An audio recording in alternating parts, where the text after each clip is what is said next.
All right, we're back live in the Undaunted Studios, episode 9. Sitting next to me, the one and only host of the Undaunted podcast, Joel Ahrens, and I'm your co-host, Chuck Jones. And welcome to Undaunted, the podcast for people who still believe in strong families, steadfast faith, hardworking small businesses are the foundation of thriving communities. Today we have Senator Mykala Voita. She's running again for State Senate, District 25? 21, District 21.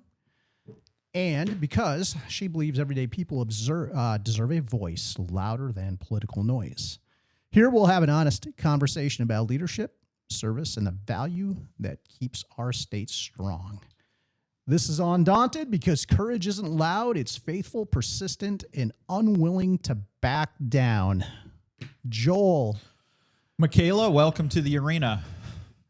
Thanks for having me. How are you? I'm wonderful. Good. Thanks for being here today. We appreciate it. So we've been watching the Battle Royale go on down there in District 21. What we want to find out, though, this show is a little bit of a deep dive, and what we like getting into is people's backgrounds, because I think with a lot of local elected officials, whatever it is in their background is what drives why they run for office. So where'd you grow up and where'd you go to school at? So I grew up just south of Burke, which is very close to where I live now. Graduated from Burke High School there, and my dad was he was construction, and then he was over the road all over the United States first it was satellite installs, and then he started his own company, and it was fiber optic installs. So while he's doing that, I'm back with my grandpa, my mother, all of them helping on the family farm. And so that's what really started off my life. I spent most of my time on the back of a horse, and it was awesome. You've connected the dots for me just now, like within 1 minute, because I saw you in your most recent commercial driving that bulldozer or whatever it was. And I'm like, people don't just jump on those and drive them. Well, I guess some people do. But you're like, your father has this construction background. You must have learned as a kid how to drive those things, right? And there you are, you're doing it now. And you've got, in your ad, we saw your husband and your kids and your family. Tell us about them. I took notice of that bulldozer too. We didn't discuss it till just now though. But that's right. Yeah.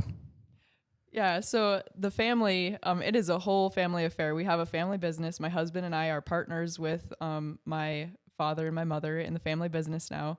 I graduated school a year early, and I knew that I was going to be with my family business, and so that's what I went to do. And we're blessed with 2 beautiful little kids that we're raising them in the small town, in the small area that we're just blessed to be able to stay here and do the things that I did when I was a kid. So you're a small business owner. You're in what's the business and what does the business climate look like right now? Tell us about that. Yeah, we do everything dirt work. So like when people are going to put in a new house, we do basements, the water line, septic, dugouts. I mean, we do all kinds of stuff. We plow in water line for like pasture taps for cattle and stuff like that. And the climate right now, well, prices just keep going up, but right. This is something that you have to have. I mean, if people are going to build houses, you have to move dirt. You want running water. You want your toilet to flush when you pull the handle, so business is good. I mean, we're so busy that we can't keep up, which, I mean, you can't. It's a good thing. That's a good problem to have. Yeah. Well, and like you said, price cattle is up, but price of inputs is up too. I mean, what does the economy look like out there? I think that, since they've actually gotten some fair prices on cattle this year, that's definitely helped. But I mean, look at the gas station right now. I mean, it makes your eyes bleed when you drive by it. So that's definitely not helping, especially with farmers trying to get planting done and things in the ground. And it's expensive. Well, and the cost of diesel fuel has jumped up dramatically, hasn't it? That cannot be easy to have to fill the tank on the bulldozer, right? No. Or any equipment for that matter. Yeah, no, it hurts. Yeah. So, and then you have a number of counties in your Senate district, right? Tell us about that. Yeah, it's a pretty expansive district. So we have Tripp County, Gregory County, and then we go to Aurora, Douglas, and Charles Mix. And we're only, I was thinking about this the other day here in Lincoln County. We're only 4 years away from having to redistrict again. Think about that. And I'm thinking about the population growth that happens in Sioux Falls. Yeah. Sioux Falls just keeps ever expanding at a rate of, somewhere around 3,000 to 5,000 people a year here in the Sioux metro area. You've got growth going on in Rapid City out there. What does growth, you said your business is good for you out there where you're at, but what does growth look like out there? It doesn't look anything like Sioux Falls. So growth for us is keeping your kids coming back to the farm, keeping people wanting to continue to build in rural South Dakota. But it's hard because it takes work. It takes people that want to live that lifestyle. It takes people that love rural South Dakota. And I feel like we're getting fewer and fewer people. And I think it's, like they want convenience. A society has shifted, right? They want convenience. They want quick. They want everything is within 10 miles. Well, that's not where we're at. We're 2 hours from the closest Walmart. So it takes a certain type of people. Where you sit here today, we're 2 minutes away from Walmart. Yeah. I saw that. You literally. Yeah, literally 2 minutes away. You can get a gallon of milk in 10 minutes. But folks out there, they understand it's a different way of life from Sioux Falls, isn't it? Oh, 100%. Rugged individualism. Yes, absolutely. And you said you're raising horses. Do you raise other livestock, or is it just the horses for the family? I have my horses, and then we just have a small acreage right now, so we have like chickens and goats. But no, as far as like the cattle stuff, when I decided to join the family business, I really didn't have the time or the ability to jump into the cattle industry. It's always been something that I would love to do, but it's not in the cards right now for me. Okay. Dumb question. Do goats have a purpose? We have dairy goats. I was just going to ask that. So you milk goats? Yes. I hear goat milk is very good. It's very good for you. Yeah. And you can make a lot of stuff out of it. And I love it. But you have to explain why you asked that question about milk. So I just sourced somebody from over in the Marion area, and I'm now getting organic raw whole milk. And I've never been a milk drinker, and I'm addicted to it. It tastes so good, and I can feel it in my body. Yeah. But I've heard goat milk is even more healthy and maybe tastes better. I think it depends on your preference. Some people love goat's milk. Some people hate it. Yeah. But the reason that you probably like this raw organic milk that you're getting is because it hasn't been pasteurized to take that enzyme out of it that your body needs to digest. Oh, and it. the cream. Exactly. I shake it up with that cream. It's just, I can't even describe it. It's very, very good. Yeah. Almost like God knew what he was doing, right? Yeah, but we digressed, but that's why I asked that question. Well, we had to talk about it though. Yeah. Because here's what city folks need to know is where does your food come from and what you put into your body and where that comes from and is it healthy, is it not? What kind of choices are we going to make?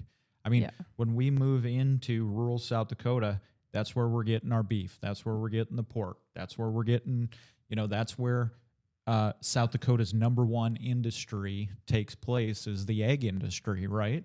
Absolutely. Everything that funds our economy here in South Dakota, one way, shape, or form, is based off of the back of agriculture. Is there concern, I keep digging into this with you, and you said times may be good out there. Is there concern in the egg industry about the economy overall? Well, I definitely think that politics brings a lot of concerns because it's not a solidified future when you look ahead. different policies drive different concerns and fears. And I think this is an age-old question, though, of how our federal government has handled trade, how it has handled ag.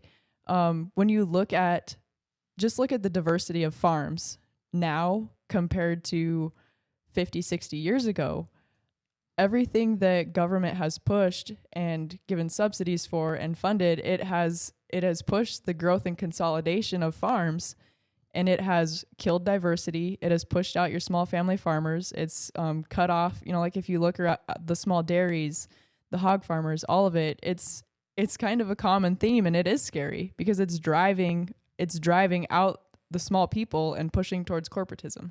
Yeah, my grandpa, he milked 20 or 30 cows, and I remember learning how to milk cows from him, both by hand and then with those rudimentary suction cup things. I remember seeing those and things. all that, and doing all that. And then I got introduced to drinking raw milk from them, and I thought it was just horrible as a kid. I'm like, I want refrigerated, regular, highly processed, and probably super unhealthy milk to drink. I'm screaming from the mountaintops for people to drink unpasteurized milk. They tried to convince me forever. Yeah. Well, it took like darn near 50 years to figure it out. I'm glad other people have figured it out soon. Well, you were going to try it. Right? I got a jar in the fridge. Yeah. No. But I think what's going on in the ag economy, though, is there's a lot of uncertainty. People have a lot of concern about the increase in inputs out there. But they're also worried then is not only what's going to happen with federal policy, what's happening with the state policy as well. So what have you all been doing there in Pierre to, to help expand the ag economy? And I know that agriculture more so than not is highly dependent upon federal policy as well. But talk to us about what you guys have been doing out in Pierre and how that interplays with federal policy and how that affects farmers and ranchers on the ground where you're at. Sure. So the first thing that comes to mind is I think it was John Schubeck. He brought a bill that was basically a trigger law for if the federal government would allow for the direct sale from the farm to the consumer of cuts of beef. I thought that was a great bill, and I don't remember if the federal government has gotten all the way through with that. I don't think they have. But there was some movement and some talk about that just within the last couple of months. So in my mind, we need to be cutting red tape. We need to be removing regulations. We need to be opening up pathways for more people to be able to come. I know that there's been some GOED grants for, I think in Mitchell, they have a soybean processing plant that they're opening up and stuff like that, which is great. But we need to be making sure that we're doing everything that we can at the state level to cut red tape. That's kind of my mentality of it, I guess. The soybean plant, the processing plant in Mitchell, that was a huge project for those folks there. Yeah. And I've heard the presentations from GOED and all that there. I think, and it's taken a couple years now to make the project come to fruition, of course. But I mean, there's an example of like value-added agriculture right here in South Dakota, right? Yeah. We don't have to ship those beans out of state. We can process them here. Yeah. The dollars stay in the community. I mean, you know how that works. Yeah. Yep. And that stuff is good. Like those are projects that it's good that we have tax dollars going towards. There's a lot of projects that I don't agree with that we have tax dollars going towards. Yeah. So let's talk about that. I mean, you'd have to be blind or deaf to not see this all out. It's like a war almost over this issue of economic development. And on one side, you've got these folks who think that no tax dollars whatsoever should be spent on the free market. And then on the other side, you've got these economic development folks who think every single project is the best in the world and we ought to throw more property tax and sales tax money at these projects. Where are you at on all this? So I like to say that I stand on principle. And when I say that, you have to understand what is the principle that you stand on then. So in my mind, when I look at, okay, what should tax dollars be going to? Well, first off, is it infrastructure? Is it something that is going to help the public as a whole, not just a special class, not just somebody who has good connections? Is it something that's going to build up our infrastructure in whatever industry we're talking about?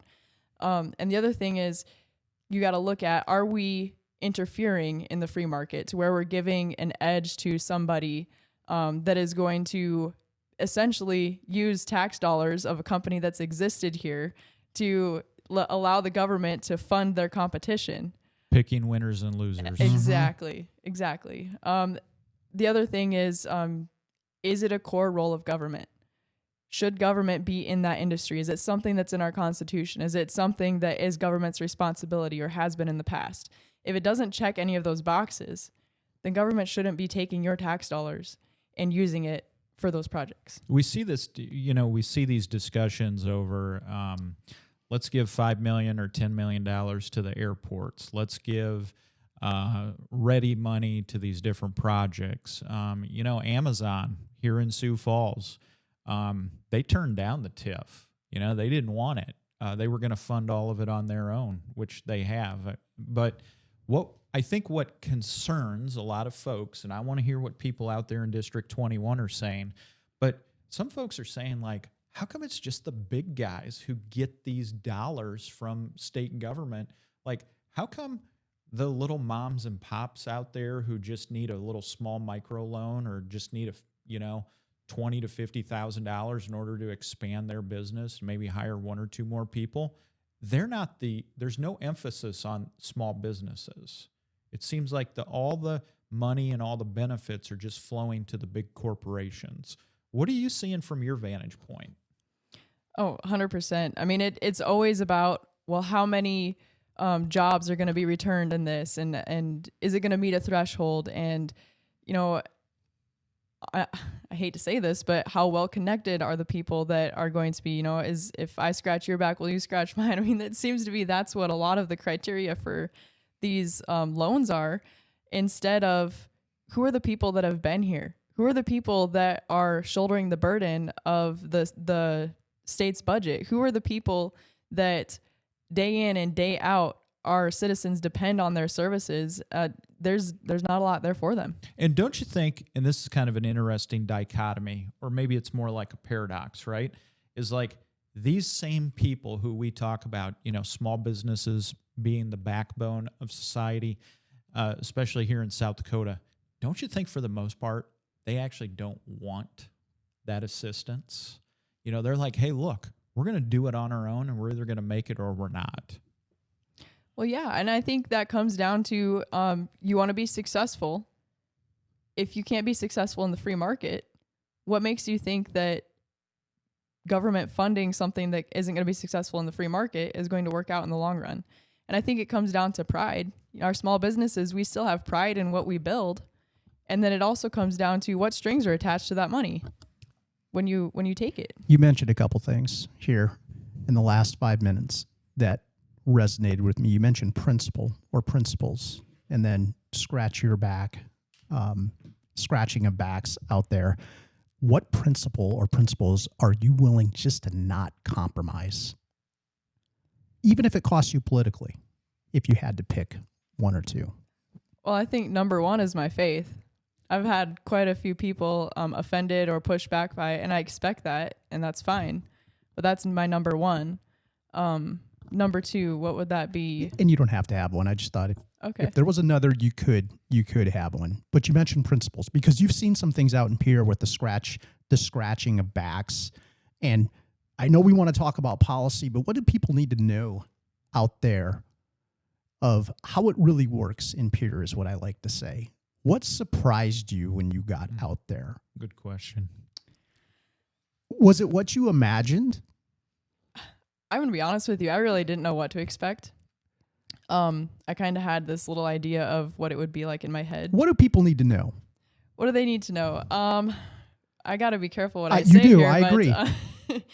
I think that people are very well connected in Pierre. I think that they've been there. Most of them have been there for generations.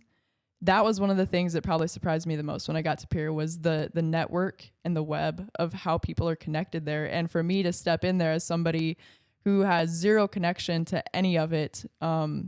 It was kind of mind-blowing. I had to learn who was who. I had to learn who was connected to who, what was the backstory to why they were connected to them, all of it. And it all plays into the policy. It all plays into how people think, who people surround themselves with. You can almost tell like what their policy is going to be by that. When you first got there, are the lobbyists swarming around you like vultures? We talked a little bit about that pre-show. So I had an advantage because I was in appropriations. Okay. Yes. Good point. You're tied up. I got to hide in that corner of that room. Right. So they had to be strategic about when they were going to catch me if they wanted to talk to me. But they definitely they take every second. If they have something they want to talk to you about, they're going to find you, especially if you're a policy legislator. Like they have no problem letting you know how they think or whatever. Yeah. So let's do this because it'll kind of drive some of the discussion here for the next few minutes. Let's take a step back. Why did you run for the state Senate in the first place? Okay. This is going to take me a couple minutes. Is that all right? We want to hear it. That's what the show is for. Yeah. Okay. I want to take you clear back to when I was growing up. I grew up in the Baptist church. Went to church my whole life, right? Now, let's fast forward to I've gotten married now. We're starting to build our life together, building on this company, all of this stuff. And, you know, life starts getting crazy and things get stressful and whatever. And I won't go into the full details, but things were getting tough, right? And there was some stuff in my life that probably wasn't good. It shouldn't have been there. It wasn't good. It shouldn't have been there. There was a lot of turmoil in my home. Things were rough. It got to the point of where I was basically just like, something's got to change. Something's got to break. And I don't really know what am I supposed to do? I don't really know. Well, my mom ended up inviting our whole family to go to this revival trip in Oklahoma. Sure, why not? Something's got to change, right? Well, we get there, and the sermon that really like hit me upside the head, I guess you could say, was he was preaching about how carnality is at enmity with God. And that really hit me, and I'm just sitting there and I'm like, carnality is, and what is carnality? What does that mean? So you start looking at the scriptures and you start looking at, whoa, like all of this stuff that's going on in my life, you know, selfishness, pride, the partying mindset. I mean, all of this stuff, like that is at enmity with God. The Bible is saying that I'm an enemy of God. What? The spirit and flesh are at war with each other. That's right. Yes. So that was the moment that the Holy Spirit like really hit me and was like, all right, pay attention. And so how old were you at this point in time? This was coming on 4 years ago. Okay. Oh, okay. Okay. This moment, so much happened so fast. So. And you were married. Yep. But you didn't have kids yet. No, I have kids. My kids are 9 and 6. Okay, so yes. they're 9 and 6. So you had little babies in the house yet, and you go down there. What happens next? So at that revival service, I had an encounter with God, and I really understood what it meant to have the Holy Spirit within you. So growing up in this church, you get religion. You get a few touches from God, you know, okay, yeah, he's real, but you've never had that personal connection, like really, really grab a hold of you, right? Mm-hmm. Well, the things that happened after that were undeniably God in my life. So you come back from Oklahoma with the faith on fire. Yes. Right? Okay. Yes. And what does that lead you to do? So it actually led me to join the ministry that put on that revival because they were like a national deal. Okay. And I'm like, okay, well, I know that God is saying that I have to bring this home with me because everything that I learned there. So just to give you a taste of that, I was standing in the lobby, and one gal walked up to me. She wasn't even with the ministry. She walked up to me and she goes, "Mykala, I just feel like I have to tell you this, but the Spirit of God is saying that you need to write this day down because this is the day that your life changes forever. Wow. And I did. I wrote that down in the notebook that I had there, and she was not wrong. That was the day that my life changed forever. And so I come back home, and I'm just like ready to go, just like, let's go. There's nothing left to lose. I mean, this was worth everything to find, and like I feel alive inside again, and the colors are brighter outside, and everything that was so wrong before, like let's fix it. Let's turn it around. We know what we have to do. And so we start doing small groups, and I mean, it was crazy. I would be here forever if I told you all that stuff, but it was crazy. So to come back to why did I run for Senate? Yeah. How did you get called? You're doing the small groups. Obviously, those are your friends. Those are your neighbors. Those are the people out there that you live with, you work with. Those are people who are ostensibly as well your voters. They're your friends and neighbors. How did you get called to serve them? Yeah. So the small groups was the organizing that I did in my community. Then with that ministry, we also had like discipleship calls to where we would all come together and we would do teaching and instruction, and like they would pray into your life. And if there was something you needed to correct, they were there to help you and guide you and all that stuff. We were on one of those calls, and the gal who was like the teacher or the head of it there, we were in like a praying moment and whatever. And she looks at me and she's like, Mykala, I believe you're called into politics. You're called into the political field. And I'm like, okay, whatever. Like that one didn't really resonate with me. I'm like, I'll just put that in my back pocket. It was bouncing off you, wasn't it? Yeah. I'm like, I'll put that in my back pocket. Like a word of knowledge for you. Yes. Okay. Yes. And then we're just praying into this, right? And I'm like thinking about what she just told me, and I'm just like, I don't know. Like, I don't really feel like I'm called into the political field, but okay. And then she goes, no, Mykala, I feel like the Spirit of God is telling me for you that you are called into the political field. You're going to find yourself somewhere where you feel unqualified to be. You're going to tell yourself that you don't have the wisdom, you don't have the knowledge, you don't have the experience or the money to do this. But when this happens, God wants you to know that he's going to put the right people in your path. He's going to guide you to what you're supposed to do, and he's going to walk with you along the way, but you're going to have to lean on him. And so that's like, I mean, that's not something that you take lightly, right? It's just, if you've never experienced it, I don't know how to explain it, but I just want people to know I've experienced it. We'll talk about that later. Awesome. But And there are so many political leaders throughout this nation's history who have been called by God, who felt compelled by God. This is not something new. This is something this is not like some weird phenomenon. We've had presidents, we've had the founders of the nation, all kinds of leaders. And then you look at state and local leaders who have heard that calling as well. This is not an outlier. This is something that many have followed this path before, but for some reason, you got on this path as well, didn't you? Yeah. So then talk me through why the state Senate. Yeah. So it was actually about, I think it was 4 to 6 months after that meeting when I got that word that the whole SB 201 thing started heating up. And when we had gone to Oklahoma, I had always followed politics. I've always liked government. I've always loved our Constitution.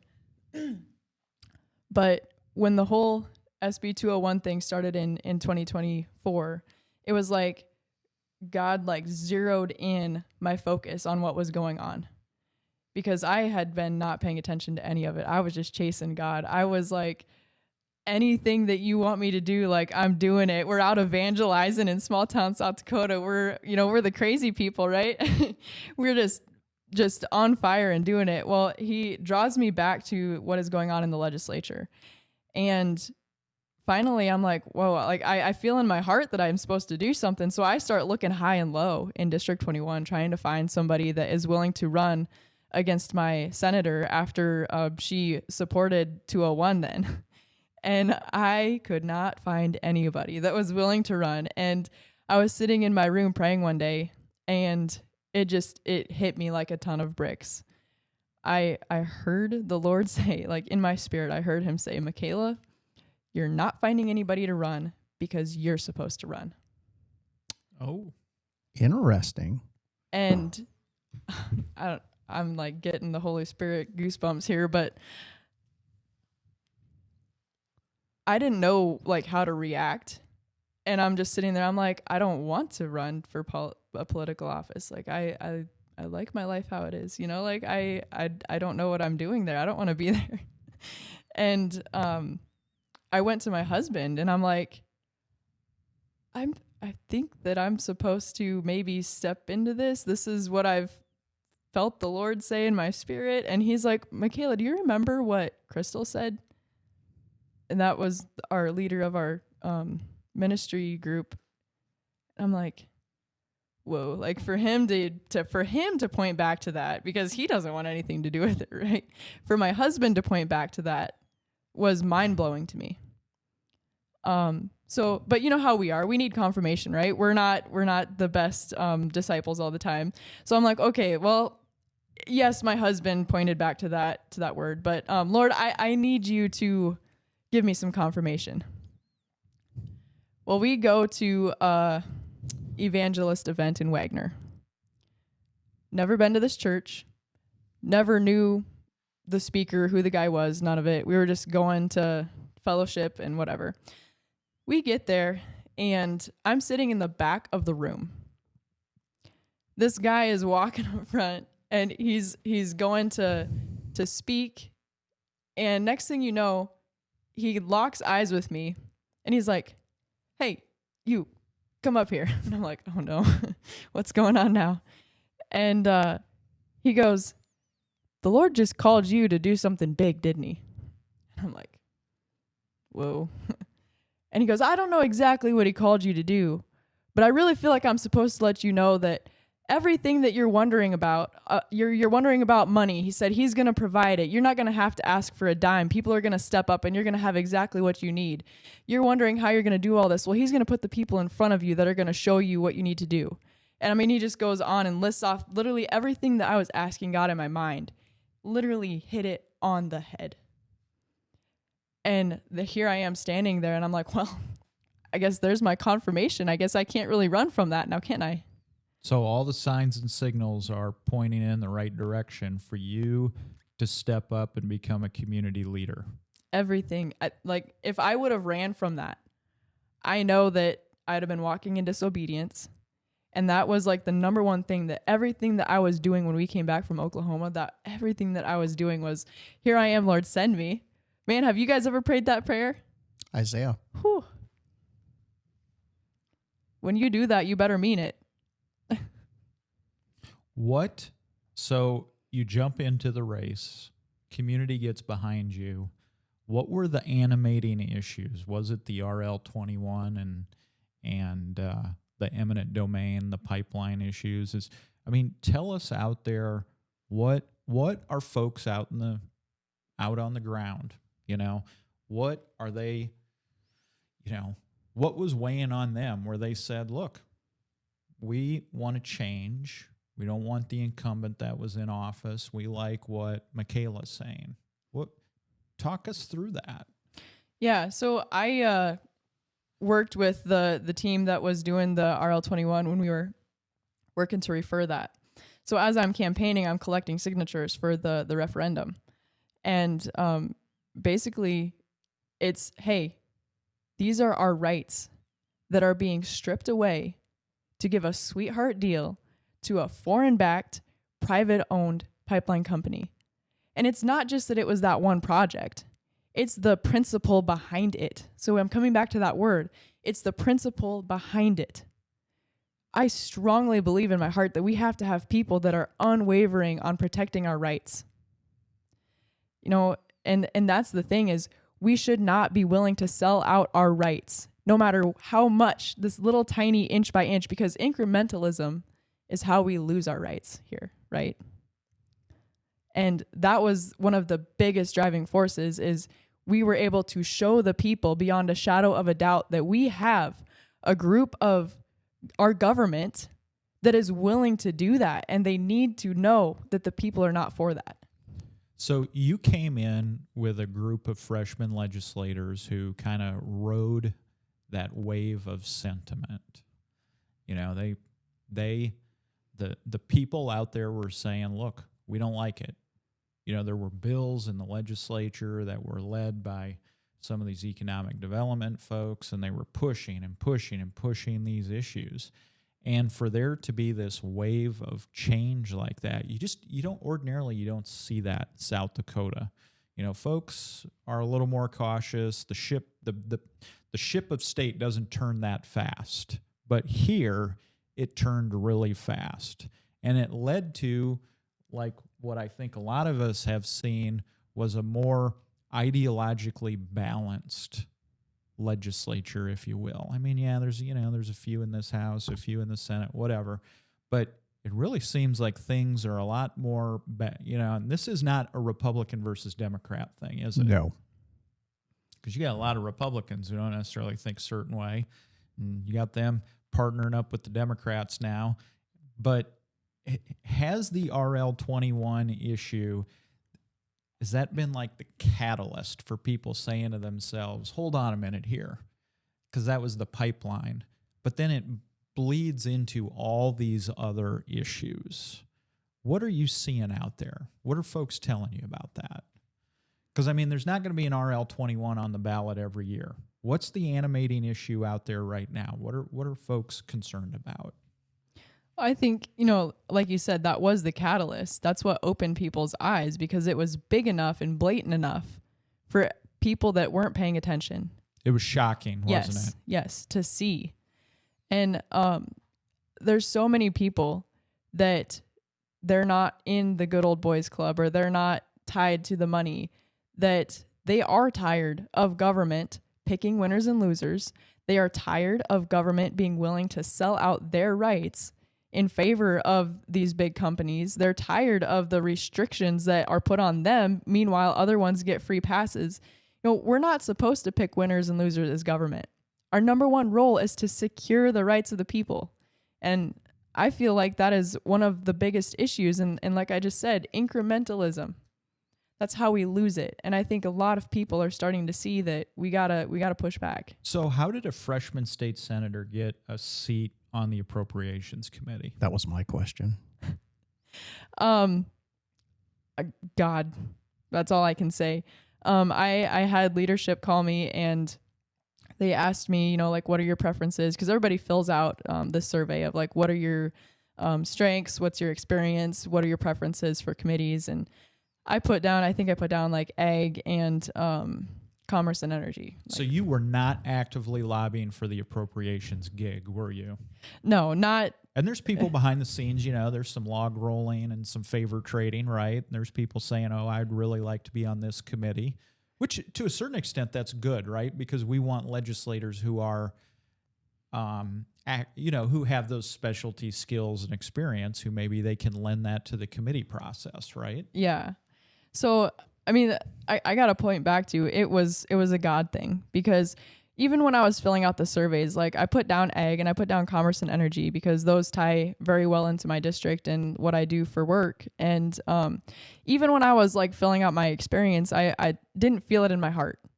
And I didn't know why, because this is what I would be good at. But then I talked to somebody and they're like, well, have you ever thought about appropriations? And I was like, no, not really. I don't really know a lot about it. Tell me more, I guess. And I had several different conversations then. And I think that we needed somebody with a conservative mindset that was willing to go against the grain. I think that was what they were looking for. And I think that was why who I was jived so well for the spot, I guess. That's just my guess. Let me ask you this. Did you learn how to swim? Against the tidal wave, yeah. Well, I was going to say, it's like getting thrown in the deep end, right? Yeah. Being told to swim back to shore. Yeah, it was a lot. Well, so what did you take away from your experience then? So you've got 2 years, 2 sessions down now. You had your first, and now you just concluded the second. What's your takeaway from the appropriations process here in South Dakota? We need strong people who are willing to stand up and advocate for what the people want and not get pushed around by the executive branch, not get pushed around by leadership. And yes, as far as appropriators, to an extent, you have to kind of work for the caucus or whatever. But a lot of that is so frustrating because you got to stand on your principle at the end of the day, too. You got to work for the voters. Yeah. You got to work for the citizens, right? So that's where the rub is for me. You're expected to bring stuff to the floor or get stuff through that like the body is going to support, because there's this big, it's so hard to explain. Well, but let's say this, legislating is a team sport. Unfortunately. Right? I mean, all of those people were just as equally elected to office as what you are, and it's a consensus building exercise. And it's just like working out when you haven't worked out for a while. It's painful. Yeah. It can be painful, right? And you really have to collaborate, and you've really got to try to work to build consensus. Yes. But let me ask you this. Is the consensus out there right now going in the same direction as what you think your folks want to see it go in? I don't think so. And that's why I had some votes that didn't align with what the quote unquote consensus would be in the Appropriations Committee. And I was in the minority on that a lot of times. There was only a handful of us that I guess I would say represented what our people would truly want. And what is that? Let's get into the guts of it. Just let's strip the bark off the tree. Tell me what it is your folks out there are looking for. Less government. I mean, every year it seems like there's a new program. There's more expansion into our lives. We're expanding a program that existed. Once you create a government monster, you're expected to feed it. So to have the spine to stand up and say, hey, was this really the government's role? Was this really where we should have gone with this? So The feeding the monster. mm-hmm. That's interesting. Can I ask you something? I'm going to go back a couple minutes ago. Okay. Because not everybody gets a peek at caucus, because you almost got to be a sitting senator to be in there or be invited into there to some extent. And by the way, this guy was in the legislature. What's your take? For the undaunted listeners or for the undaunted viewers here, Chuck Jones was in the legislature, so he's got a little bit of a understanding as well. I want to say, I just know that, you just, not everybody's allowed into caucus, and you're not supposed to talk about things, but what, if you could shed light on caucus, what would you say about it? Well, it's just between us three. Because it's interesting. It's a mess. It's supposed to be where you can build your coalition, right? Yep. To fight for what your party stands for. But because we have so many not true conservatives, I guess you could say, it's a mess. And there's a lot of diverse voices in the caucus, right? Well, and the Senate caucus is smaller than the House caucus. That's why I asked that. Yeah. Yeah. It's interesting. Okay, that's fine. That's a good enough answer. Okay, very guarded about the what happens in caucus. Kind of have to be, but I get it. Yeah. Well, let's do this then. Let's go back to some of the issues. Big issue out there is property taxes. Mm. And you are sitting here right now in Lincoln County at the epicenter of the property tax debate. One of the epicenters, I would say. Don't forget Minnehaha. Yeah, well, it's a little better there because they have a larger tax base. And then you've got West River as well, especially out in rapidly growing Rapid City, Lawrence, Pennington counties, some of there. There was a lot of emphasis placed on property tax relief this session, but it seemed like not everyone in the Republican caucus was sold on wanting to deliver property tax relief for folks. So kind of a two-part question is, number one, were you happy with what passed this year? Can there be more done? And number two, what are the folks out in Aurora, Winter, Tripp, Platte, all those places, what are they? You know, is the property tax issue as big of a deal out there as maybe what it is in some of these other places?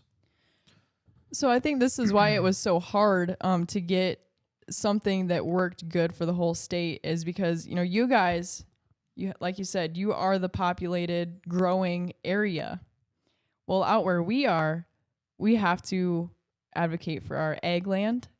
We have to ensure that we're not shifting things back onto them.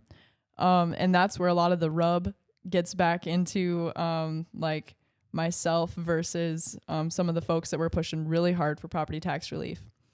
I got told one time, I won't throw him under the bus who it was, but I got told one time that because I said that I feel like property taxes are immoral, I got told to get off my high horse. But then that comes back to the question of, what are you going to replace it with? Like, yes, I think we can all agree that we think that having to pay the government to rent your property is wrong, but what do you replace that revenue with? And that's where, like, I've had a really hard time getting behind a lot of the stuff that has been proposed. What we ended up with 245 and then the optional Senate Bill 96, you know, I'm not sure what you guys feel out here. You know, I think that, well, the reason that I supported 245 there in the end was because after the way that appropriations went towards the end of session there, I was so frustrated with people that are supposed to be standing up for this limited government, that are supposed to be pushing back on growth, voted and fought for passing bills that expanded government. And I was like, man, if we allow this sales tax sunset to come off and we have the 0.3 come back, all of that is going to get sucked into non-essential just crap. And I was just so frustrated. I'm like, we can't let that happen. So let's give it back to the people then. And just to be clear for the listeners out there, it was not permanently the sales tax reduction was not permanently sunset. Excuse me, there was a sunset clause on it, right? Meaning that after a certain number of years, it would have reverted back from the 4.2 to the 4.5, correct? Yeah, so it was going to revert back in 27. Okay. We had a bill in the Senate that would have eliminated the sunset, meaning keep it permanent at 4.2. It failed. Now, here's an interesting part about that bill failed. Well, we turn around and the people that were trying to kill 245 are the people that killed the bill to remove the sunset. Yeah, well, here's my next question, Mykala, is were the Dusty Johnson supporters in the legislature the same people who voted against the permanent lowering of the sales tax? Absolutely. Right. So now you have Dusty in the race attacking Roden, attacking Hansen. He's saying they raised taxes. Now, here's another interesting part of that. Senator Crabtree brought a bill that was almost exactly the same concept as what 245 was. And we killed that because we were trying to repeal the sunset. So we were fighting against Crabtree's bill, which it did exactly the same thing as what the Roden-Hansen bill did. Just, I mean, a little bit less stuff. The extra money wasn't there to start it. Right. But the same concept. Take that money that was going to increase and take it to a fund for property tax relief. He brought the bill. And now they're sitting there attacking people saying, you raise taxes. If you go back and listen to the 245 debate on the floor, I was a little bit frustrated sitting there listening to all that because I had the vote pulled up on Crabtree's bill. And I was listening to every person that stood up and spoke against 245. Oh, look, they were a co-sponsor on Crabtree's bill. Oh, look, they voted for it. Co-sponsor.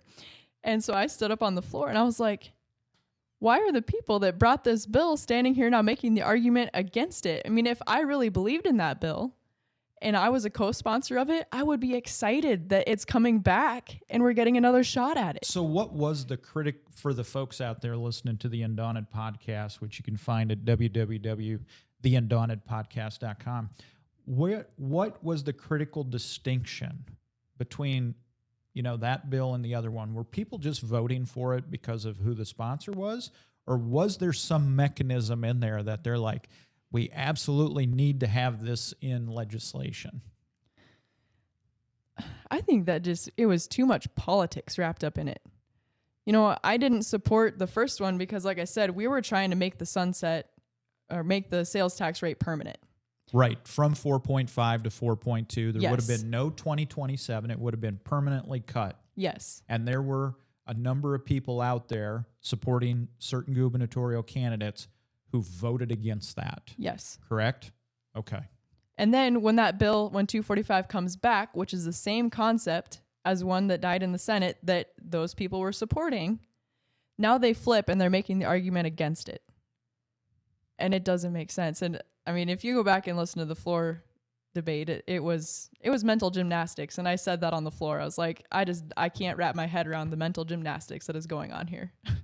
Well, so eventually we did get the legislation. Mm-hmm. We've got the Hansen bill, which will drive that extra 0.3% into the educate. I'm calling it the education fund. It's basically going to buy down Yes. people's school district property taxes in each of their districts. And then on top of that, Governor Roden was able to muscle through the local option sales tax. What are folks out in the rural areas thinking about local option sales tax? I haven't heard a lot about it, to be honest with you. Yeah, I haven't heard a lot about it in my area. Okay, so Me there- either. And we just talked about it at city council. I kind of brought it up a little bit. I think it's kind of a wait and see, or it's kind of got to develop yet Yeah. with how that's going to play out. Yeah, and I mean, the law will take effect July Right. 1st here, but local counties have, because it won't affect taxes until the next year, theoretically, you've got 6 months to figure Right. it out. Mhm. So, okay. What else is on? So you're in campaign mode right now, right? Mhm. You got an ad out there. It's a good looking ad. We were talking about it before we Mhm. went on the air here. Kind of talks about your background, what your core values are. You're talking to voters out there right now. What kind of feedback are they giving you on your first term in the Senate? Most of the people that I've talked to haven't really had any big complaints with what I've done, I guess. I've been asking, hey, if there's something that you don't like, give me feedback. One of the biggest things, I guess, or misconceptions that's being spread right now is that I don't support rural health care. That's something that I've had to clarify because the only thing that they can throw at me is that I'm too conservative, I guess. What does that even mean, though? I mean, everybody supports health care, but health care is a black hole when it comes to money. There's no amount of money that will satisfy some folks out there. If you don't agree to spend that amount of money, you are quote unquote not a supporter. But at the end of the day, you're on appropriations, right? The biggest line item in the budget right now is the Medicaid program. Followed behind that is schools. Is that right? That's correct. Well, how much more is needed in order to satisfy some of these folks? Great question. I don't know. Can these people even identify what that dollar amount is? Can they quantify it? Probably not. And one of the biggest issues, though, is how we've handled healthcare as a country. I mean, look at what we've done to it. It's nearly socialized healthcare. I mean, anything that the government gets its hands in, it ruins. And we've been on that track for a very long time in healthcare in the country. So the thing that that people are trying to say, so critical access hospitals, that's what a lot of the smaller hospitals in my district are. Well, we had a work group that was led by one of our Democratic members on appropriations that conducted this work group, and they brought proposals to appropriations. And I voted yes for the federally qualified healthcare centers one because they were at 64% of their rate methodology payment. Okay, they're down there a ways, that we should give them a bump. Well, the critical access hospitals, they're at 94% on average. And the DSS secretary had talked to me shortly before we were going to do this vote, and they're in the middle of a rate methodology review. Well, it doesn't seem very conservative or responsible to me to vote for an increase when we're not even sure where we're at on that. And so that it makes me chuckle that they say that I don't support healthcare, yet I held my tongue and I voted for the Rural Health Transformation Fund dollars, which that's a lot of money going out really fast. It's a substantial amount of money, isn't it? Are you concerned about the process for how that the spreading the wealth, as you say? Are you concerned about how that's going to operate? I would be lying if I didn't say yes. I'm glad that they have like a dashboard and they're going to report to us and show us where all the money's going, but it can't be used on ongoing expenses. It can't be used, on certain things, and the federal government has strict requirements. So, well, what does that really reduce it down to then? You're going to build a new wing onto the local hospital or what? Which really is an ongoing expense in terms of maintenance and all of that. But what does it come down to then that the money gets used for? I think they're trying to modernize technology. They're trying to collaborate and like consolidate expenses. So like for our rural EMS services and stuff, we're really struggling right now. Like we're going to lose some of our EMS services if we don't change something. They're hoping to be able to create hubs to where like you can take all of your administration and have somebody that knows what they're doing to get correct billings out and stuff like that, which I think it'll help with that. It's just a lot of these big projects, I just question, is what we're sticking this much money into going to give us the return on investment that we need? So. I think, look, even in Lincoln County, we're having these discussions right now about EMS and ambulance service and how to fund it. There is a ever-growing gap between your expenses, how much it takes to operate it, and how much the patient is paying back. You get these Medicaid patients, you're not allowed to bill them for the overage. Medicaid says, boom, if you're riding an ambulance, right, you got to pay X number of dollars. We don't care how much more it costs. My thing is, let's say somebody's on Medicaid, but they own $10 million worth of ag land. Well, how about when they they eventually pass away, we have a lien on their land for the extra $500 that it cost to ride in an ambulance. Why are people getting, why should people be able to get a free ride? I understand that they're on the Medicaid program. Some people on Medicaid have assets, others don't. If you have assets, there ought to be a mechanism used for our local, first responders to be able to recover their cost. Yeah, that's an interesting concept. I know it's tough. I mean, when this comes down to government taking responsibility, right? We keep shoving more and more and more of, the Republican platform says that we believe in personal responsibility.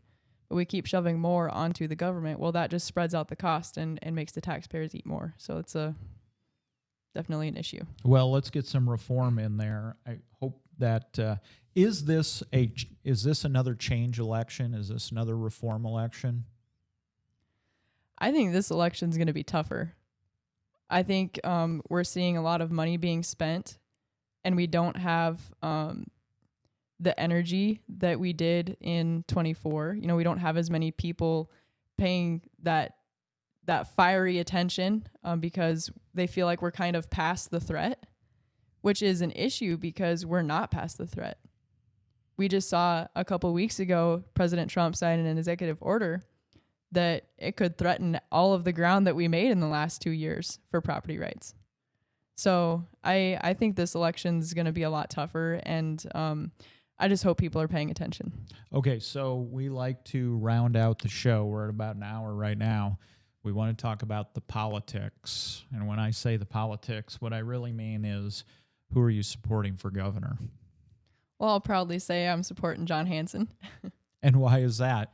I've gotten to know him pretty good in the last 2 years, and I like that he's honest. I like that he has supported the small people. He has supported our rights. He's stood up for them time and time and time again. And I am fully believing and hoping that if he does get into the governor's office, that he will help push through a lot of this reform that is needed to give the legislature some of its voice back, to give the people some of its voice back. I mean, we have so many strings tied to the executive branch that is restricting the people's voice via the legislature, that we need that reform.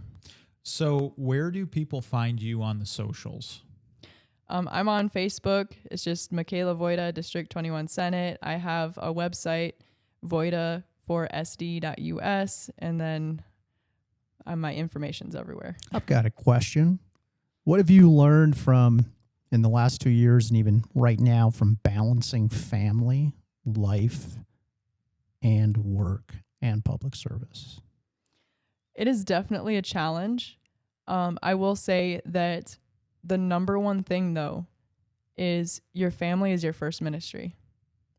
Whether that's if you're in ministry, whether you're just with your job, whether it's politics, all of it. Too many people get into politics or government, I think, and neglect family or abandon family. And you can't do that. If God sent you there, you are supposed to walk in his will, and that means that your family is still your first ministry. And then obviously as a partner in business, I mean, it has been a struggle to keep my end of that held up, but I just have to say thank you to my fellow family businessmen and the people that help us out, because they've picked up a lot of weight while I've been on this journey. Servant leadership is a sacrifice, isn't it, Chuck? That is great. Should we wrap? Are we going to wrap it up? Yeah, go ahead. All right. Thanks for joining us on Undaunted with Senator Mykala Voita, running for State Senate, District 21. Got it right. If today's conversation meant something to you, share this episode with a friend, neighbor, or fellow small business owner. Together, we can build stronger families, stronger communities, and a stronger future for our state. I'm Chuck. Sitting next to me is Joel. And no matter the challenges ahead, we will remain undaunted. So until next time, stay curious, stay engaged, stay informed, and above all else, stay undaunted. Thank you.